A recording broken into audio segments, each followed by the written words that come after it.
오늘 PPT 띄워주시고 레위기 말씀, 원래는 레위기는 한 2번 정도 해서 이렇게 마치려고 생각을 했는데 이렇게 하다 보면은 또 길어질 수가 있어요. 그러니까 감안을 하시고 또 오늘 안 끝나면 다음 주에 또 끝나면 되니까 그렇게 좀 넉넉하게 그렇게 가시면 좋을 것 같습니다.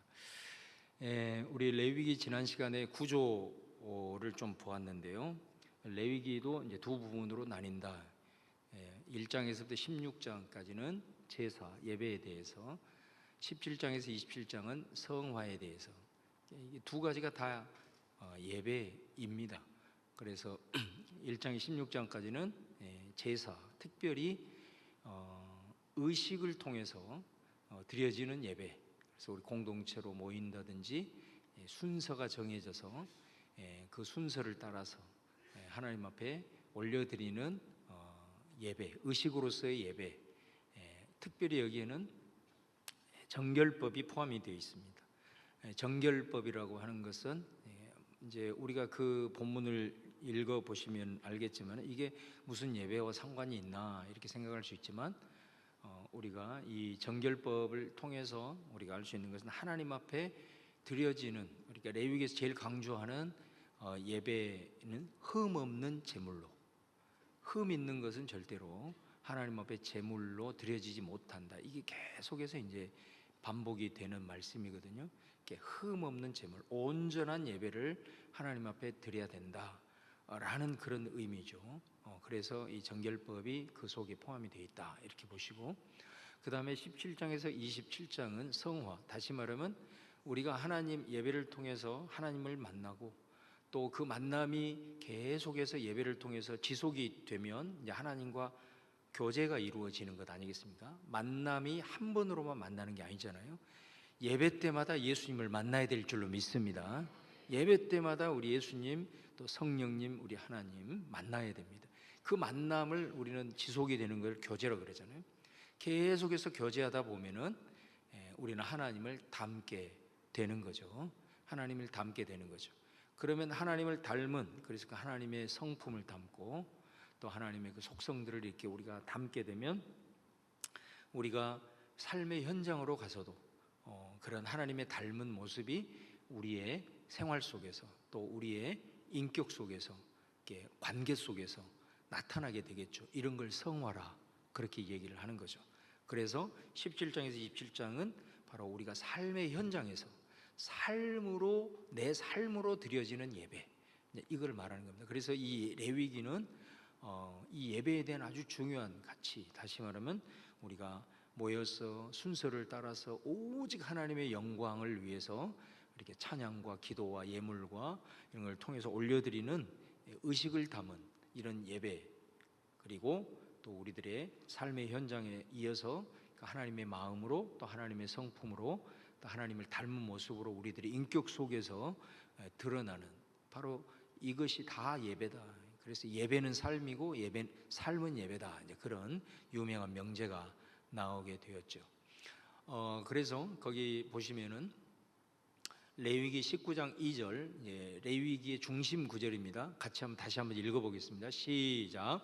너는 이스라엘 자손의 온 회중에게 말하여 이르라. 너희는 거룩하라. 이는 나 여호와 너희 하나님이 거룩함이니라.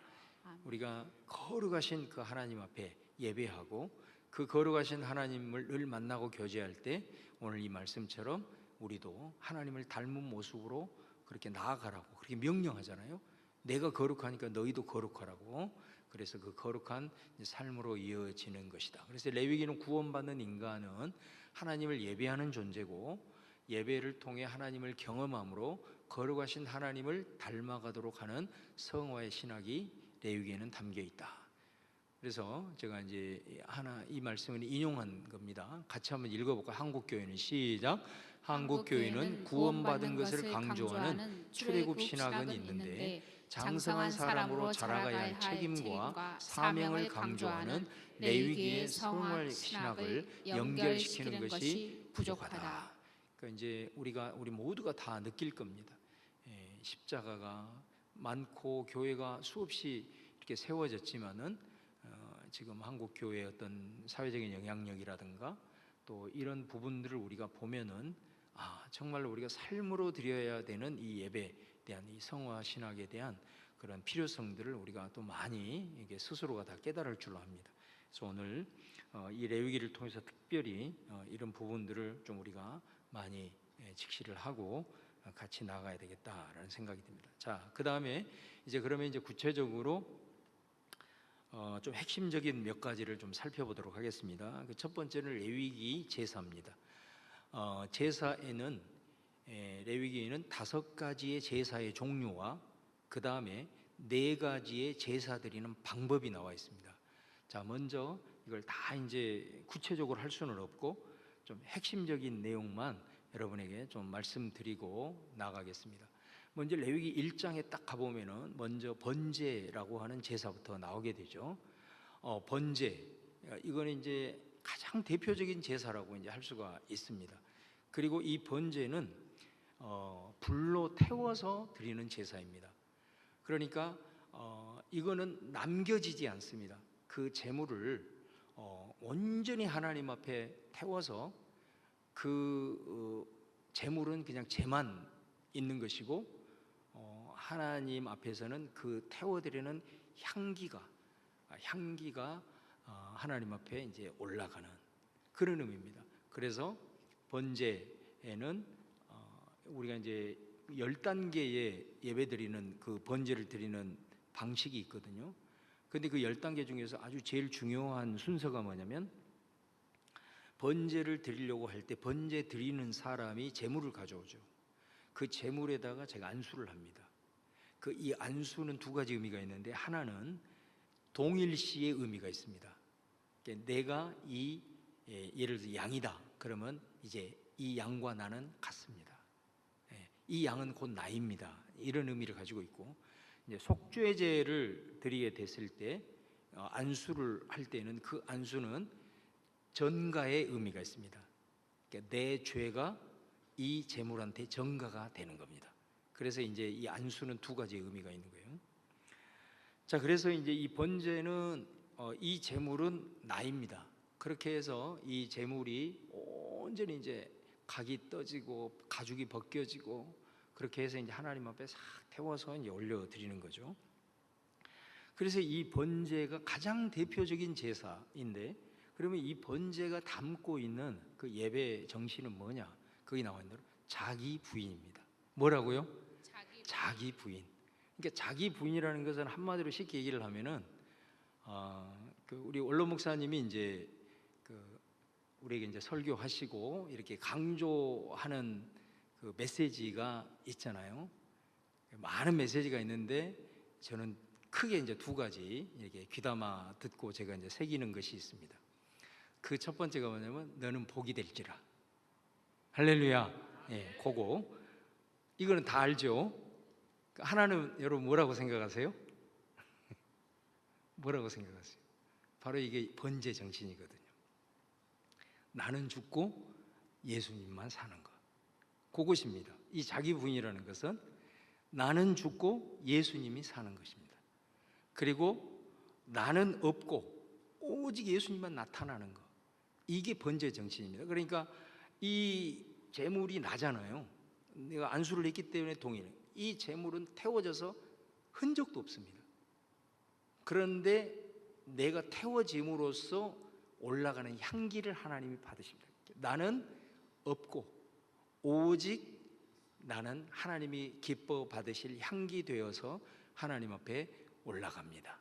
이게 번제 정신인 거죠. 그래서 번제 정신은 어찌하든 간에 나는 없고 예수님만 나타나는 것, 나는 죽고 예수님만 살아나는 것, 그것이 능력인 줄로 믿습니다. 여러분 그러잖아요. 그러니까 우리가 내가 살아있으면 내가 해야 됩니다. 무엇이든지. 그런데 역설적이게도 내가 자꾸 죽고 내가 없으면 내 안에 예수님이 살아나기 때문에 예수님이 내가 할 수 없는 기적도 베푸시고 치유도 일어나고 하나님의 감당할 수 없는 초월적인 역사가 일어나는 거죠. 그래서 항상 우리가 이 번제 정신, 우리가 하나님 앞에 드리지만은 내가 죽고 예수님이 살고 나는 없고 예수님만 있다라고 하는 이 예배 정신을 가지고 내가 예배도 드리고 또 삶을 살아간다고 한다면 예수님이 내 안에 살아계심으로 내가 할 수 없는 일들까지도 나를 통해서 우리 예수님이 이루어 가시는 줄로 믿습니다. 꼭 이걸 기억해야 돼요. 그래서 하나님이 예배를 기뻐하시고 예배자를 하나님이 사역자로 삼으시는 이유는 뭐냐면은 바로 이 정신 때문에 그렇습니다. 하나님 앞에 쓰임 받는 예배자로 서게 하고 나서 하나님의 사역자로 쓰이는 거죠. 여기서 말하는 사역자는 우리가 하는 일들을 다 갖고 있기 때문에 우리 다 일하는 사역자입니다. 그런데 여기서 말하는 사역자는 하나님께서 그를 통해서 얼마나 주님을 나타내시고 주님의 복음과 주님의 영광을 나타내시는가라는 말을 하고 있는 겁니다. 예배자로서 서 있지 못한 사람은 아무리 큰 일을 맡겨도 그 일들을 통해서 하나님을 나타내거나 주의 뜻을 이루어 드릴 수가 없는 거죠. 그래서 항상 우리 안에는 나는 죽고 예수님이 살아가는, 항상 이 정신을 가지고 우리가 살아갈 때 우리를 통해서 내 안에 계신 예수님이 풍성하게 아주 충만하게 나타날 줄로 믿습니다. 그래서 우리가 이제 항상 그 예배를 드릴 때도 이 정신을 가지고 예배를 드려요. 삶을 살아가도 마찬가지고 예배를 드릴 때도 우리가 나는 없고 오직 예수님만 있습니다. 이런 이제 정신을 가지고 하게 되면은 하나님의 말씀을 들을 때도 그 모든 말씀이 내게 다 이렇게 다가오는 거죠. 비록 내가 듣기 좋은 말씀이 아니고 내 막 전곡을 찌르는 내 막 그 속에 있는 그 죄악의 것들을 막 드러내는 그런 메시지가 선포되어도 하나님이 오늘 저 말씀 하려고 나를 이렇게 불렀구나 하면서 그 말씀 가지고 또 같이 품고 회개하고 또 그 말씀대로 살려고 이렇게 하는 거죠. 그런데 자기 부인이 되지 못하면 그런 말씀을 들으면 아이고 오늘 은혜 못 받았다 이렇게 나오는 겁니다. 그리고 항상 자기가 좋아하는 말씀, 자기에게 형성되어 있는 가치관, 틀, 그 안에만 선포되어지는 말씀만 좋아하고 이제 그럴 때 은혜 받았다고 얘기를 하는 거죠.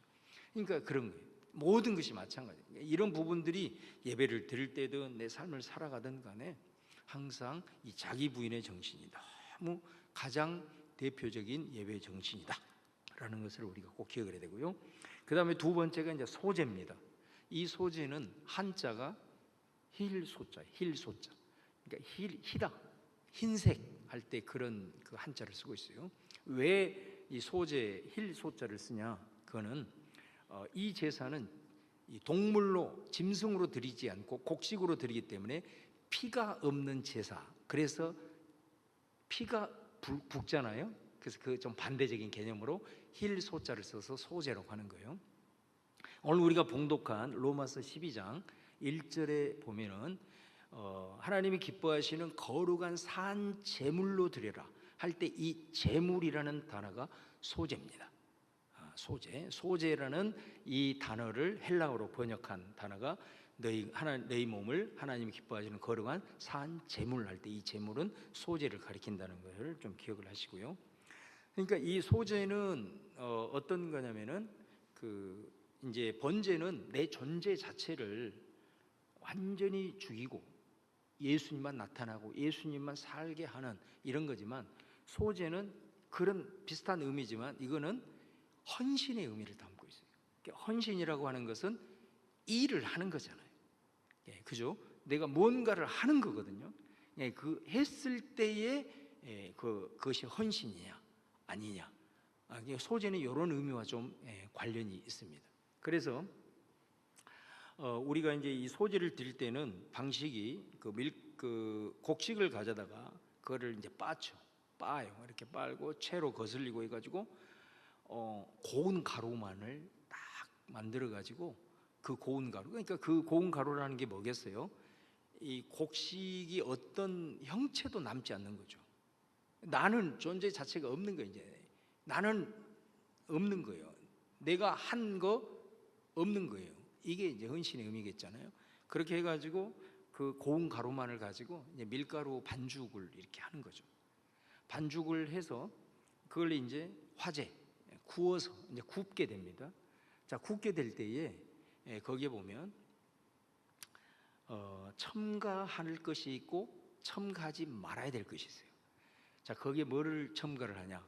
반죽을 해서 구울 때 기름을 넣고 유향을 넣고 소금을 넣습니다.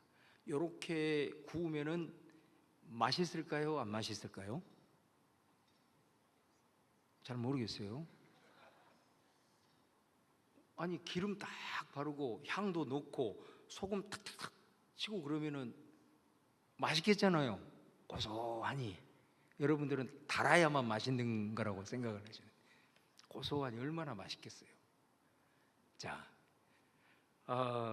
우리가 이 소재가 가지고 있는 의미가 헌신이라고 했을 때 왜 하나님은 이 밀가루, 고운 가루로 만들어서 그거를 구울 때 이걸 첨가라고 했을까? 다 의미가 있는 거죠. 우리가 성경에서 기름, 그러면 일반적으로 성령을 가리킬 때, 성령의 기름 부으심할 때 이제 기름 충만, 기름 부으심 이런 의미도 있지만은 기름이 어떤 의미를 가지고 있냐면 또 감동과 기쁨이라는 의미가 있습니다. 그러니까 우리가 같은 맥락이라고 봐요. 성령의 기름 부으심을 받으면 무슨 일을 하더라도 기쁩니다. 이게 성령 충만한 모습이죠. 성령의 기름 부으심 아니겠습니까? 그러면 여러분, 어떨 때 진짜 어떤 일을 할 때 기쁨이 나오냐면 자원할 때입니다. 억지로 일을 해서는 절대 그 안에 기쁨이 없죠. 내가 자원해서 할 때, 다시 말하면 감동을 받아서 하게 될 때에 그 안에 기쁨이 있는 줄로 믿습니다. 그러니까 헌신이라고 하는 의미는 자원해서 기쁨으로 그 일을 하는 것을 헌신이라고 하는 거예요. 그 다음에 유향은, 항상 향은 성경에서 가장 대표적인 이미지가 기도입니다. 기도. 향은 기도. 그 다음에 소금은 어떤 특징이 있죠? 변하지 않는 특징이 있잖아요. 신실함입니다. 뭐를 헌신이라고 그러냐? 신실한, 그거를 헌신이라고 그러는 거죠. 기분 좋을 때는 막 모든 것을 다 할 것처럼 했다가 자기 기분이 안 좋으면 막 인상이 찡그러지고 그리고 불평하고 이런 걸 절대로 헌신이라고 하지 않습니다. 아무리 대단한 일을 해도 헌신이라고 할 때는 꾸준하게 좌로나로나 치우치지 않냐고, 감정의 기복이 없이 이것을 헌신이라고 얘기를 하죠. 그렇게 일을 해야 돼요.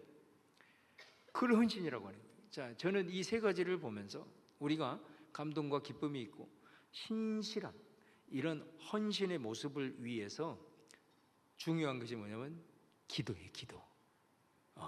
사실 우리가 모든 일을 할 때 기쁨과 감동이 있고 신실하면 얼마나 좋겠어요. 그러나 사실 그것은 우리 힘으로 할 수 있는 것 같지만 우리 힘으로 할 수 없는 경우가 더 많습니다.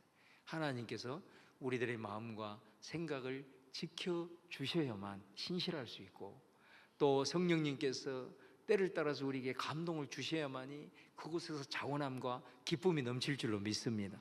그래서 항상 우리 주님은 이 소재를 드릴 때 고운 가루, 이제 나는 다 가루처럼 내 존재, 나는 없습니다 하면서 이 세 가지를 첨가를 하라는 것은 헌신의 의미가 뭐냐라고 하는 이제 메시지를 던지는 거예요. 그 다음에 넣지 말아야 될 것 두 가지, 누룩과 꿀이 있습니다. 사실은 여러분, 우리가 빵을 구울 때 누룩을 넣게 되면 이 부풀리는 것이 있잖아요. 그러니까 우리도 이 누룩이나 이런 걸 넣지 않으면은 그냥 빵이 그대로 쪼그라져 있으니까 별로 이렇게 좀 씹는 맛도 없잖아요. 맛 중에서도 또 씹는 맛이 있잖아요. 좀 부드럽고 좀 이렇게 부풀어야 이 빵도 이렇게 좀 씹을 맛도 있고 그렇잖아요. 근데 누룩이 그것이 들어가야 된단 말이에요. 그래야 이게 부풀린단 말이에요. 그런데 그걸 넣지 말아요. 왜 그래요? 이 부풀린다는 의미를 아시겠죠? 헌신을 생각하면 이게 무슨 말인지 딱 알게 될 겁니다. 무슨 일을 해놓고 과장을 하는 거죠. 부풀리는 거죠. 내가 이런 일을 했다고, 은연중에 이런 거죠. 꿀은 뭐예요? 달콤함이에요. 그러니까 진짜 우리가 헌신을 하려면 하나님이 주시는 기쁨과 감동으로 이렇게 이제 해야 되는데, 이 꿀이 의미하는 바는 인간적인 기쁨입니다. 내가 좋아서 하는 거예요. 내게 유익이 되면 하는 거예요. 그러니까 우리가 직장에서도 마찬가지고 교회 일도 마찬가지예요. 내게 유익이 되고 내가 좋아한다, 그런 데는 막 참여하는 거예요. 그런데 그러지 않는, 달콤함이 없는 그런 데는 다리를 쏙 빼는, 직장 안에서도 여러분 보세요. 그냥 어떤 내가 자원해서 이렇게 섬기고 봉사하고 이런 부분들이 아니라 유익이 되고 이렇게 달콤한 그런 자리만 이렇게 그런 걸 헌신이라고 하지 않는단 말이에요. 그러니까 우리가 이 소재가 가지고 있는 특별히 의미 이런 것들을 우리가 잘 파악을 해야 돼요. 그러니까 예배는 벌써 우리가 하나님 앞에 온전히 드리는 그런 헌신의 의미도 있지만 이거는 정말 우리들의 삶의 자세와 직결되어 있는 부분이라는 것을 우리가 알 수 있게 되는 거죠. 그래서 이 번제, 내 존재 자체에서 예수님만 나타나고, 그리고 소재, 내가 어떤 주님을 위해서 뭔가를 하더라도 나는 없고 우리 예수님이 다 하셨습니다. 나는 드러나지 않고 오직 주님만 나타납니다. 오직 주님의 영광 받으시옵소서. 이런 게 헌신, 이 소재의 의미가 가지고 있는 것이다. 우리 자신을 끊임없이 이런 말씀 앞에 돌아보고 하나님이 기뻐 받으시는 온전한 예배자로 살아가시기를 축원을 드립니다.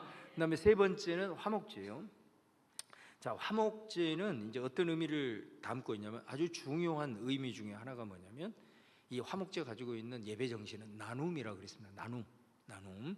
그래서 여기에는 이제 감사제가 있고 서원제가 있고 자원제가 있어요. 그러니까 이런 이제 내가 하나님 앞에 정말 감사한 일이 생겼을 때, 혹은 내가 어떤 일을 하나님 앞에 정말 의탁할 때, 서원을 할 때, 그 다음에 자원제, 낙헌제, 이거는 내가 그냥 마음에서 우러나서 하나님 앞에 이렇게 드리는 제사예요. 근데 이 화목제가 가지고 있는 특징이 뭐냐면 이런 동기를 가지고 하나님 앞에 이제 제사를 드리잖아요. 제사를 드릴 때, 자, 번제 같은 경우는 내가 제물을 드립니다. 그러면 그 제물은 다 태워져서 하나님 앞에 올라가요. 자, 소재 같은 경우도 그 곡식을 바치잖아요. 그럼 그 곡식을 다 갈아가지고 반죽에서 빵에서 이것저것 쳐서 그것을 구워서 올려드립니다. 근데 이제 그 소재 같은 경우는 다 그런 구워서 향기를 하나님 앞에 싹 드리냐? 그게 아니에요. 그게 성경에 보면은 기념될 만한 것 이렇게 돼 있어요. 그러니까 소재를 드릴 때는 하나님 앞에 이건 드립니다. 이거 하나님 앞에 이건 드립니다 하고 기념될 만한 것. 그다음에 구별된 일부를 하나님 앞에 온전히 태워서 드리고 나머지는 맛있게 구워 가지고 그거를 누구한테 주냐? 제사장한테 줍니다. 제사장의 그게 몫이 되는 거예요. 자, 그런데 이 화목제는 자, 제물을 이제 하나님 앞에 바쳐요. 하나님 앞에 바치는데 이런 동기를 가지고 바치는 거죠. 바칠 때에 그 제물 중에 이제 아주 그 하나님 앞에 바치는 것이 있어요. 기름 같은 거, 콩팥 같은 거. 이제 이런 의미는 제가 설명하지 않습니다. 다 의미가 있습니다. 이것도 이거를 이제 하나님 앞에 태워서 드립니다. 이 콩팥, 그죠? 그 다음에 뭐 이런 거는 일부잖아요. 뭐 사실 내장에 속하는 것이잖아요. 기름 이런 것만 이제 하나님 앞에 올려서 드립니다. 그리고 나머지 제물은 태우지 않습니다. 이제 방식에서 나오게 되는데 요거는 태우지 않고 이거를 태우지 않으니까 그 제물이 그대로 있겠잖아요. 그럼 어떻게 할까요? 그 중에서 일부는 제사장에게 줍니다. 그리고 이 화목제가 가지고 있는 특징이 뭐냐면 바치는 제물을 바치는 사람에게 그 제물이 되돌아가는 유일한 제사입니다. 그러니까 제물의 대부분은 바치는 사람한테 다시 돌아갑니다. 그게 이제 돌아가는 거예요. 그러면 이제 돌아가죠. 돌아가면 이제 그거 가지고 가서 어떻게 할까요? 그럼 묻어버릴까요? 그러지 않겠죠. 어떻게 하겠어요? 그걸 먹어야죠. 근데 그 규례를 보면 어떻게 나와 있냐면 서원제나 자원제는 그 제물을 이튿날 그 다음날 안에 처리를 해야 돼요. 그리고 대부분은 감사제입니다. 이 화목제를 드릴 때는 대부분은 감사제인데 대부분 드리는 감사제는 반드시 이 돌려받은 제물을 하루 그 당일에 처리를 해야 돼요. 그러면 예를 들어서 소를 바쳤다, 염소 한 마리를 바쳤다, 양을 바쳤다. 그럼 여러분 가지고 가가지고 하루 어디 다 드시겠어요? 이제 별로 이제 다 아시는 얘기를 하니까 별로 이제 반응이 없는 거죠. 예. 우리가 번제 같은 경우는 가난한 사람들을 위해서 소나 양이나 이런 걸 드리지 못하기 때문에 비둘기가 있거든요. 비둘기로도 바치게 했어요. 가난한 사람들을 배려해서. 근데 화목제는 비둘기가 없어요. 왜요? 비둘기는 그냥 뭐 먹더라도 갖고 가서 혼자 한 끼로 처리를 해버릴 수 있는 거잖아요. 크기상 뭐 고기를 이렇게 이렇게 하는데 뭐 그럴 수 있잖아요. 닭 한 마리 뭐 한 끼 정도 해서 딱 처리할 수 있잖아요. 그러니까 이제 이 비둘기는 없어요. 제물 목록에. 그러니까 최소한 염소, 양, 소입니다. 그러면은 이거를 당일날 어떻게 처리해야 될까? 나 혼자는 절대 안 된다는 거예요. 이 가족들도 안 될 거예요. 그럼 어떻게 하느냐? 이거를 이웃을 초청을 해야 돼. 소로 드렸다 그러면은 마을 잔치를 벌여야 되는 거예요. 그래서 이 당일날 처리를 해야 규례가 뭐라고 돼 있냐? 하나님이 네가 드리는 예배를 받으신 것이다. 이렇게 돼 있어요. 규례가. 여러분, 이게 당일날 처리를 못한다. 네가 드리는 예배는 하나님 앞에 드리지 않는 것이다. 하나님이 받으시지 않는 것이다. 이렇게 돼 있어요. 그러니까 이 화목제가 가지고 있는 예배 정신은 뭐냐? 나눔이에요. 나눔.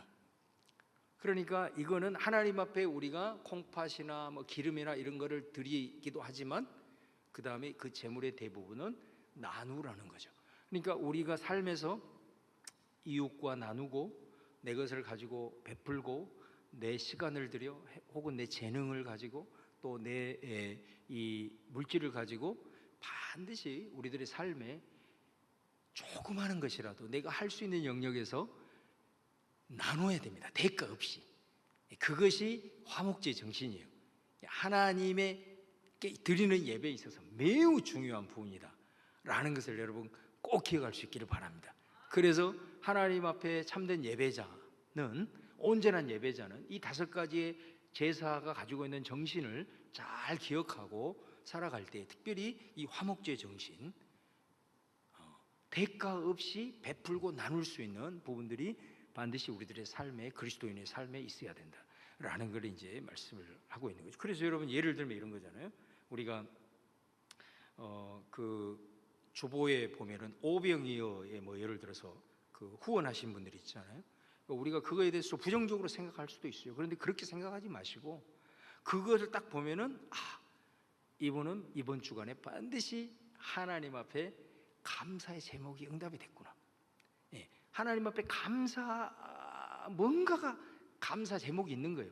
그래서 그것을 가지고 하나님 앞에 감사금을 드리고 그 다음에 또 우리 그 감사의 마음을 하나님 앞에 드리면서 또 우리 성도들과 나누기 위한 화목제 정신이 거기 담겨 있는 거죠. 그래서 여러분 그런 것들을 보면서 이분은 정말 이번 한 주간 동안 자신이 깨닫는 것이든 아니면은 하나님께서 물리적으로 은혜를 주셨던 감사 제목이 있는 거예요. 그래 그거를 가지고 감사의 마음을 가지고 화목제 정신으로 나눈다. 그렇게 여러분들이 이제 받아들이시면 되고 또 그렇게 하는 것이 저는 참 귀한 일이다라고 여겨지는 거죠. 그 다음에 이제 4번째가 속죄제인데, 이 속죄제는 이제 하나님의 계명 또 율법 이렇게 이제 범했을 때죠. 자, 우리가 특별히 제가 이 하나님께서 이스라엘 백성들과 언약을 맺으시고 언약 백성으로서 너희들이 거룩한 백성으로 살아야 된다 해가지고 율법을 주셨잖아요. 그러니까 율법을 주시고 나서 바로 하나님이 성막을 세우셨죠. 그 이유가 뭐라 그랬어요? 우리가 그 율법을 온전하게 다 지키기는 죄성을 가지고 있는 인간이 어렵단 말이에요. 그래서 반드시 그 죄의 문제가 해결이 안 되면 하나님과 언약과의 관계가 파괴되기 때문에 그거를 회복시키기 위해서 하나님이 성막을 세우시고 예배를 주신 줄로 믿습니다. 그래서 이 속죄의 관점에서 보면 이 예배가 가지고 있는 아주 중요한 의미가, 어떻게 보면 가장 본질적 의미가 회복입니다. 하나님과 우리의 관계가 회복이 되는 겁니다. 그래서 예배가 중요하다 이제 그런 말씀을 드렸잖아요. 그래서 이 속죄제는 이제 그렇게 우리가 하나님의 계명을 어기거나 또 율법을 범했을 때 그것으로부터 다시 회복하는, 죄가 속해지는, 그래서 하나님과의 언약이 다시 회복이 되는 이제 그런 의미의 제사다라는 겁니다. 여기에도 이제 많은 절차와 의미가 있지만 여기에서 이제 제가 한 가지를 여러분에게 꼭 말씀드리고 싶은 것은 노블레스 오블리제라는 거예요. 그러니까 노블리스 오블리제만 들어보셨죠? 노블레스가 나블, 존귀한 사람, 고귀한 사람, 다시 말하면 조금 영향력이 큰 사람, 그런 말이에요. 사회의 지도층 인사, 이런 사람을 노블레스라고 그러죠. 오블리제, 의무라는 뜻입니다. 의무. 그러니까 자기가 영향력이, 사회적인 인지도가 있고 영향력이 클수록 그 사람에게는 사회적인 책무가 더 크다, 그런 말이죠. 그러니까 우리가 보통 이렇게 이제 공무원들도 이렇게 보면은 처음에 일반 공무원이나 뭐 차장, 무슨 뭐 과장, 국장 이런 데까지는 그냥 뭐 그러려니 하잖아요. 근데 이 사람이 이제 그 다음 단계 넘어가서 뭐 장관으로 임명을 받았다. 그럼 어떻게 하죠? 청문회를 거쳐가지고 이 사람에 대해서 다닥다닥 밝혀내가지고 막 완전히 책망하고 그러잖아요. 그만큼 사회 고위 인사는 그런 책임감과 의무감이 있다, 이제 이런 거예요. 그래서 노블리스 오블리제라는 말이에요. 이 속죄의 죄는 이런 특징을 가지고 있어요. 자, 예를 들면은 죄를 사할 때 이 제물을 하나님 앞에 바치고 거기에서 이제 피를 받게 됩니다. 그래서 이제 이 피 뿌리는 의식을 행하게 돼, 제사장이. 피 뿌리는 의식을 하게 되는데 이 피 뿌리는 장소가 달라요. 자, 예를 들면 성소 안으로 들어가서 그 지성소 앞에 그 휘장이 있잖아요. 그 휘장 앞에 있는 게 분향단이에요. 분향단. 그 분향단 앞에 뿌리는 절차가 하나가 있고, 그 다음에 이 제사를 태우는, 제물을 태우는 번제단, 그건 성소 밖에 있잖아요. 성소 밖에서 번제단에 뿌리는 이 두 가지 의식으로 구별이 되어 있습니다. 그런데 어떨 때 휘장 앞에 있는 분향단에 피를 뿌리느냐? 제사장이 죄를 범했을 때, 그리고 이스라엘이 회중 전체가 죄를 범했을 때, 이 두 가지 경우는 분향단에다가 피를 뿌립니다. 그리고 일반 족장, 다시 말하면 일반 사회적인 이런 그 리더들이나 일반 이스라엘 백성들이 죄를 범했을 때는 어디다 뿌리냐? 그 번제단에다 바로 뿌리는 거예요. 그 다음에 또 제물에도 차이가 있습니다. 예를 들어서 제사장이 범죄를 했거나 회중 전체가 죄를 범했을 때는 소로 드려야 됩니다. 그 다음에 리더 족장이 죄를 범했을 때는 염소로 드려야 돼요. 양으로 드려야 됩니다. 일반 백성이 죄를 범했을 때는 염소로 드립니다. 이 차이를 아시겠습니까? 같은 죄라도 급이 다른 겁니다. 제사장이 죄를 범한 것은 가장 큰 하나님 앞에 죄가 됩니다. 똑같이 내가 똑같은 도둑질을 했어요. 제사장이 도둑질하는 거하고 일반 평민이 도둑질하고는 하나님이 봤을 때 급이 다른 겁니다. 그러니까 여러분, 우리가 영적인 지도자들이 타락했다, 그거는 정말로 우리가 심각하게 생각하시죠. 진짜 하나님의 심판이 지금 우리 위에 왔구나, 이 나라 가운데 왔구나, 이렇게 받아들이셔야 돼요. 너무 큰 겁니다. 그래서 정말 이걸 위해서 기도를 해야 되고, 영적 지도자들이 바로 서기를 위해서 우리가 기도해야 될 이유가 있습니다. 또 같은 평민보다는 리더들이 죄를 짓는 것이 훨씬, 이게 신약 성경에도 그런 표현을 하죠. 내가 말씀을 알고 있는 사람하고 이 말씀을 모르는 사람하고 똑같은 죄를 지었을 때에도 말씀을 알고 있는 사람의 죄가 큽니다. 그러니까 이게 노블레스 오블리지인 거예요. 하나님이 이 죄에 대해서 어떻게 생각하고 있는가, 이걸 우리가 잘 생각을 하고, 내가 정말로 교회 안에 직분이 높아갈수록, 그렇다고 해서 다 직분 안 받는다 이렇게 생각하면 안 되고, 그만큼 도덕적 책무가 크다라는 거예요. 하나님이 나를 바라볼 때, 내가 평신도로 있을 때하고는 하나님이 나를 바라볼 때 기대하는 것도 다르고 내 도덕적 책무도 다르다는 거예요. 그래서 항상 이것을 기억하고, 내가 자리가 올라간다고 해서 좋아할 것이 아니고, 하나님 앞에서 날마다 그리스도인들은 깨닫고 이 중요한 직무를, 이것을 꼭 기억하면서 하나님을 경외하고 두려워하는 마음으로 이 죄에 대한 이 부분들을 우리가 잘 민감하게 바라보고 나가야 된다. 그래서 어찌하든 그럼에도 불구하고 복음은 뭐냐? 이것을 회복할 수 있는 길이 있는 거죠. 할렐루야. 그것이 있는 것이죠. 그것을 우리가 좀 기억을 했으면 좋겠다. 자, 그 다음에 마지막으로 이제 속건제가 있습니다. 자, 이 속건제는 이제 쉽게 얘기를 하면은 이웃의 소유권을 침해했을 때, 쉽게 얘기를 하면 그겁니다. 그 다음에 하나님의 성전의 것을 도둑질을 했거나 그것을 이게 잘못 했을 때, 이런 것이 이제 속건제인데, 이게 쉽게 얘기를 하면 이제 속건제는 이렇게 생각하시면 됩니다. 내가 하나님 앞에 이제 죄를 지었을 때 그 죄가 하나님하고만 1대1의 관계 속에서 지은 범죄가 있고, 내가 지은 범죄로 인해서 타인이 손해를 보지 않는 죄, 자, 이런 경우는 속죄죄입니다. 그런데 내가 지은 죄가 다른 사람에게 손해를 끼쳐, 실제적으로 손해를 끼쳤어요. 그거는 속건죄입니다.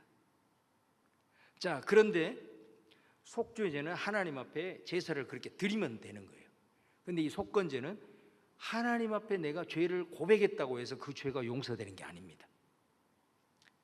내가 지은 죄가 다른 사람에게 실제적으로 손해를 발생시켰을 때는 어떨 때 죄가 용서를 되느냐? 먼저 하나님 앞에 잘못을 구하면서 용서해 달라고 하나님 앞에 제물을 드리고, 반드시 손해를 끼친 사람이, 손해를 본 사람에게 배상을 해줘야 됩니다. 그래서 거기 보시면 원금에다가 5분의 1을 더해서 배상을 해줘야 됩니다. 그래서 이걸 배상제사라고 하는 겁니다.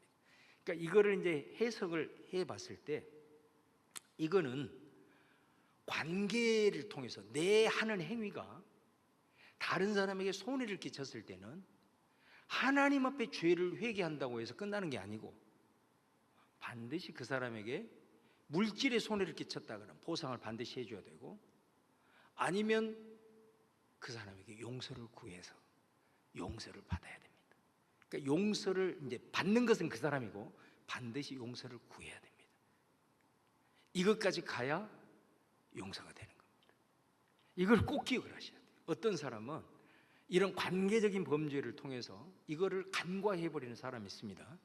오늘 말씀을 잘 깨닫고, 이 5가지 제사가 구약의 제사만이 아닙니다. 이건 이 예배 정신은 그대로 오늘 우리에게 이어지는 겁니다.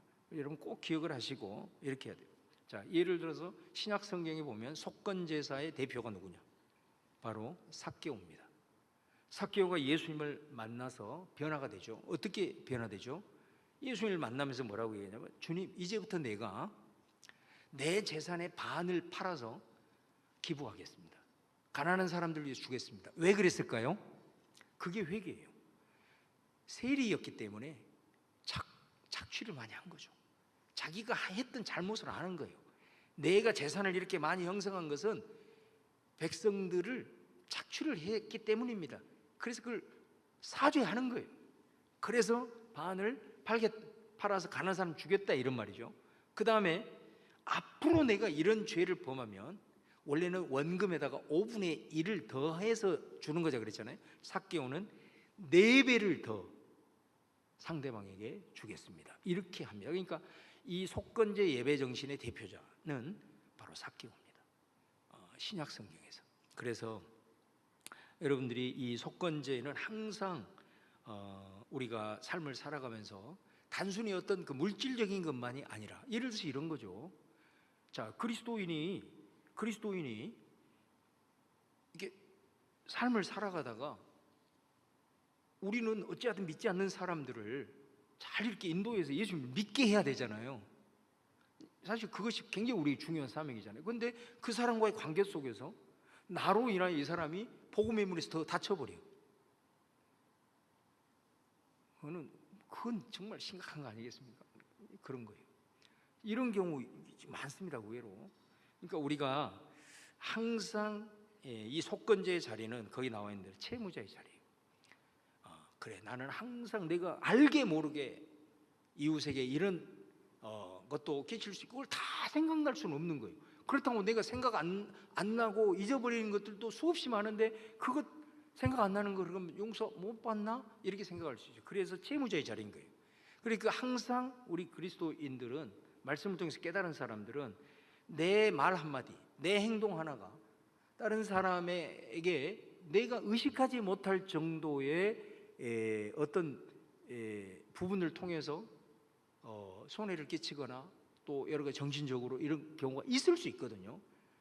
그렇기 때문에 내가 생각나지 못한다 하더라도, 그렇기 때문에 항상 우리는 어떤 자세를 가지고 살아야 되냐, 채무자의 자, 빚진 자의 마음을 가지고 살아야 한단 말이에요. 빚진 자의 마음을 갖고 살아가는 삶은 어떤 삶일까요? 겸손하겠죠. 그리고 항상 긍휼을 베풀겠죠. 막 다른 사람을 판단하고 정죄하고 교만하고 다른 사람을 막 억압하고, 이거는 채무자의 자세가 아니에요. 이건 예배자의 정신이 아니에요. 항상 다른 사람을 불쌍히 여겨야 돼요. 그리고 항상 겸손해야 돼요. 이것이 중요한 예배 정신이에요. 꼭 기억을 하시고, 여러분들이 이 말씀을 잘 깨닫고, 벌써 어떤 분들은 아이고 이렇게 한숨이 이제 나올 수 있어요. 내가 늘 하는 얘기지만 제 경험상으로 봤을 때, 그러니까 기도하고는 못 살아. 기도하지 않고는 못 살아. 이거 어떻게 내가 다 해요? 정말 하나님께서 하나님, 그래서 기도하는 게, 하나님 내 마음을 주장하시고 나를 붙들어 주시고 깨닫게 하시고 회개하게 하시고 용서할 수 있도록 손 내밀 수 있는 용기도 주시고, 그래서 기도하게 되더라고. 뭔가를 받기 위해서 기도가 아니라 하나님의 예배자로서 온전히 살아가기 위해서는 기도 안 하면은 안 되거든. 예배에 대한 갈망이 없이는 안 되는 거예요. 그래서 늘 하나님 예배를 사모하게 되고, 그리고 늘 하나님 앞에 엎드려서 기도하게 되는 거예요. 여러분, 내가 왜 기도를 해야 되는지, 내가 왜 하나님 앞에 예배를 드려야 되는지, 오늘 다시 한번 이 예배 정신을 좀 잘 기억하면서 우리 성도님들이 정말 우리 하나님이 기뻐 받으시는 참된 예배자로 살아갈 수 있기를 주님의 이름으로 축원을 드립니다.